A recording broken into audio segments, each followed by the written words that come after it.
चलिए तो अपना नेक्स्ट टॉपिक स्टार्ट करते हैं, कॉल्स एंड एरियर्स का। देखो बेटा, कॉल्स एंड एरियर्स क्या होता है कि मान लीजिए कोई शेयर होल्डर है और जिसने पैसा जो है वो टाइम पर पेमेंट नहीं किया है, तो जो उसका अमाउंट है जो उसने पे नहीं किया है उसको बोलते हैं कॉल्स एंड एरियर्स। जैसे सपोज करिए एक कंपनी है, उसने 1 लाख शेयर इशू करे और 10 रुपये का एक शेयर है, 10 नीचे। एप्लीकेशन पे मान लीजिए 1 रुपये की है, अलॉटमेंट 2 का है, फर्स्ट कॉल 3 की है और सेकंड कॉल है 4 रुपये की, टोटल 10 हो गया। अब कोई मिस्टर एक्स हैं जिनके पास 5000 शेयर्स हैं। ये 5000 शेयर वाले मिस्टर एक्स इसी 1 लाख शेयर में इंक्लूडेड होते हैं जिसने पे नहीं की है फर्स्ट एंड सेकंड कॉल। यानी कि उसने एप्लीकेशन और अलॉटमेंट तो दे दी है लेकिन फर्स्ट और सेकंड एंड फाइनल कॉल नहीं दी है। तो अब क्या होता है कि ये जो उसने दोनों कॉल्स नहीं दी हैं, ये होता है उनका कॉल्स इन एरियर्स। यानी कि ये जो कॉल्स का पेमेंट उन्होंने नहीं दिया है, ये कॉल्स इन एरियर्स है। जैसे कि मान लीजिए 5000 इंटू 3, 15000 की उसने फर्स्ट कॉल नहीं दी है और 5000 इंटू 4, 20,000 की उन्होंने सेकंड कॉल नहीं दी, तो 35,000 का उन्होंने उनका कॉल्स एंड एरियर्स है इन 2 कॉल्स का। ठीक है, तो अब आप देखो कि जो कॉल्स एंड एरियर्स होता है ना, जब हम कोई भी चीज़ ड्यू करते हैं, मान लो हमने फर्स्ट कॉल ड्यू करी, तब तो हम फुल पेमेंट उनसे मांगते हैं। कंपनी क्या करेगी, पूरा पेमेंट मांगेगी। लेकिन eight the time of payment जब हम उसका पेमेंट करेंगे, तो जो ये फुल पेमेंट है इसमें से कॉल्स एंड एरियर्स माइनस करने के बाद जो अमाउंट आएगी ना, वो कंपनी को मिलती है। समझ रहे हो आप? जैसे कि मान लीजिए ड्यू के टाइम पे कंपनी पूरा पैसा मांगेगी, लेकिन जब पेमेंट कर रहा है ना, जैसे मान लीजिए मिस्टर एक्स को पेमेंट करनी थी और मान लीजिए मिस्टर एक्स को 2 लाख रुपए का पेमेंट, जैसे मान लीजिए 1 लाख इंटू 3 लाख का पेमेंट करना है फर्स्ट कॉल का, लेकिन क्योंकि उनका 15,000 का एरियर भी है, तो ये माइनस करने के बाद उनकी फर्स्ट कॉल का पेमेंट आएगा कंपनी के पास। ठीक है बेटा, अब देखो जैसे ये जो हमारा एक क्वेश्चन, यही क्वेश्चन को हम इसको एंट्रीज में देख लेते हैं। देखो हमारी सबसे पहले एंट्री क्या होगी, एप्लीकेशन का अमाउंट हमारे पास आएगा, bank account debit to share application. कितने के शेयर थे हमारे, 1 लाख के शेयर थे 1 रुपीज़ के हिसाब से, तो 1 लाख इंटू 1 लाख 1। अब इसको कैपिटल में ट्रांसफर कर देते हैं, share application account debit to share capital 1 lakh 1 lakh. अब अलॉटमेंट भी उन्होंने पे कर रखा है, अलॉटमेंट हमारा 2 रुपये का, यानी 1 लाख इंटू 2, तो ड्यू कर लेते हैं इसको, share allotment account debit to share capital 1 lakh into 2, 2 lakh 2 lakh. Bank account debit to share allotment, पूरा पैसा उन्होंने पेमेंट दे दिया है, तो 1 लाख इंटू 2, 2 लाख 2 लाख। अब जब हम फर्स्ट कॉल ड्यू करेंगे, तो जब कंपनी ड्यू करती है ना, तो पूरा पैसा मांगती है। वो ड्यू के टाइम पे वो पूरा ही पैसा मांगती है। तो कितना पैसा कंपनी मांगेगी, 1 लाख इंटू 3 फर्स्ट कॉल का।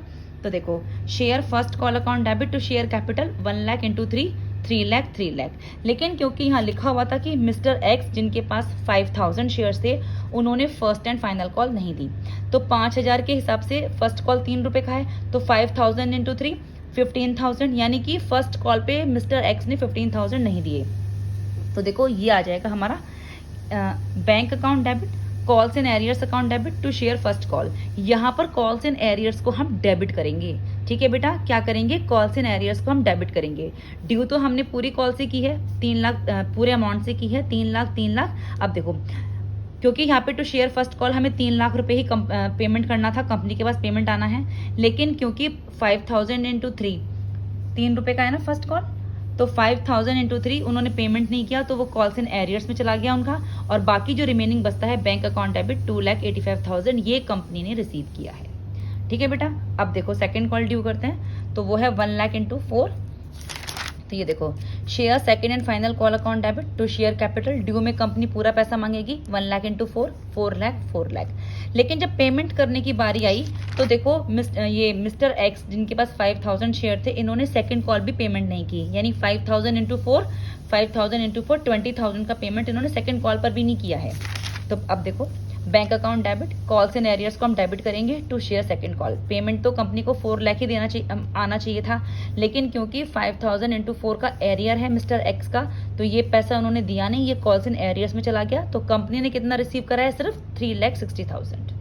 ठीक है बेटा, तो जो भी पैसा शेयर होल्डर पे नहीं करते हैं उसको हम बोलते हैं कॉल्स एंड एरियर्स, और कॉल्स एंड एरियर्स को पेमेंट के टाइम पे, ड्यू के टाइम पे नहीं, ड्यू तो पूरी अमाउंट से होगा, पेमेंट के टाइम पे हम क्या करते हैं, हम उसको डेबिट करते हैं। ठीक है बेटा, अब एक क्वेश्चन और देख लो, क्वेश्चन नंबर 2। अब एक क्वेश्चन और देख लेते हैं, क्वेश्चन नंबर 2। कंपनी इशू करेगी 50,000 शेयर्स ऑफ ₹12 ईच। कितने पर कर रही है, 12 पर कर रही है। एप्लीकेशन है 5 का, अलॉटमेंट 4 का है। फर्स्ट कॉल 2 रुपये की है, सेकेंड एंड फाइनल कॉल 1 रुपये की है। टोटल हो गया ये 12।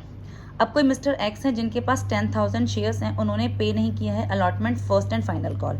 ठीक है बेटा, उन्होंने क्या क्या पे नहीं किया, उन्होंने पे नहीं किया है अलॉटमेंट नहीं पे किया, फर्स्ट कॉल पे नहीं की और सेकंड कॉल उन्होंने पे नहीं की है। ठीक है, चलिए तो ये तीनों के तीनों चीज़ें उन्होंने पे नहीं की हैं। अब देखो हमारी सबसे पहले क्या एंट्री होगी, एप्लीकेशन से हमारे पास पैसा आएगा। चलिए तो bank account debit to share application 50,000 into 5, 50,000 into 5 2,50,000, 2,50,000।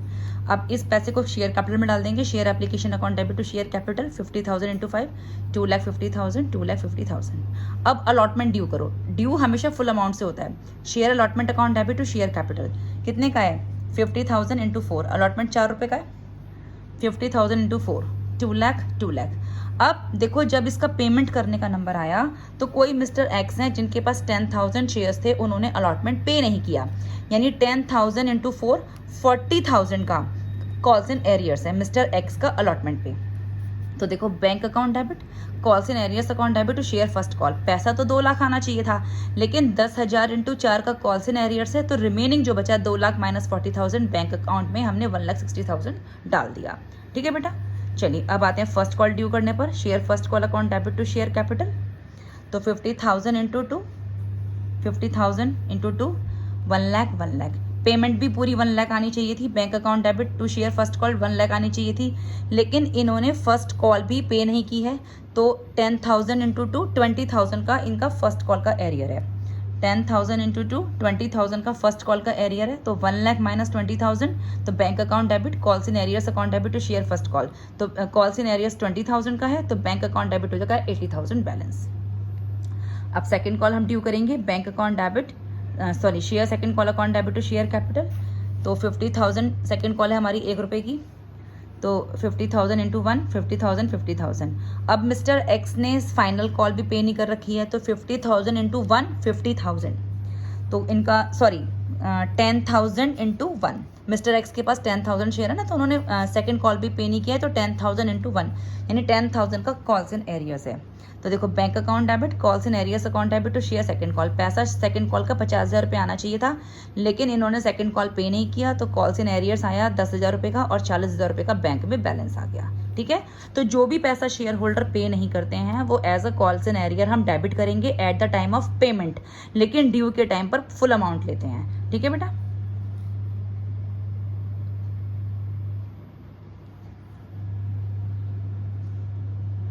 कुछ नोट्स लिख लो। Calls in arrears account is debited when money is not received. जब शेयर होल्डर से हमें पैसा नहीं मिलता तो कॉल्स इन एरियर्स अकाउंट को हम डेबिट करते हैं। Interest on calls in arrears will be 10% per annum if not given. अगर इंटरेस्ट नहीं दे रखा है कॉल्स इन एरियर्स पर कि कितना है, तो हमेशा उसको 10% पर एनम ही काउंट करते हैं। अब देखो, if arrears are received later, suppose करो कि शेयर होल्डर ने ये पैसा जो उसने नहीं दिया है ये वो बाद में दे रहा है।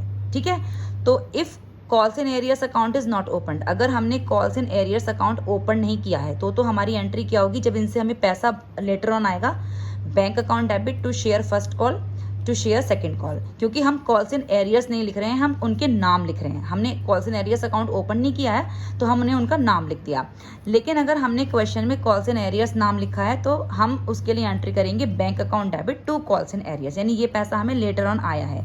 देखो हम हमेशा इसी मेथड को फॉलो करते हैं, वी फॉलो दिस ओनली, कि bank account debit to calls in arrears. आप हमेशा कॉल्स इन एरियर्स का ही वर्ड का ही यूज़ करो, उनका नाम मत लिखो कि टू शेयर फर्स्ट कॉल या टू शेयर सेकंड कॉल, इस मेथड का यूज़ मत करो, हमेशा इसी मेथड का यूज़ करो। तो ये वाली एंट्री तब होती है जब पैसा एरियर्स का हमें रिसीव्ड हो जाता है बाद में।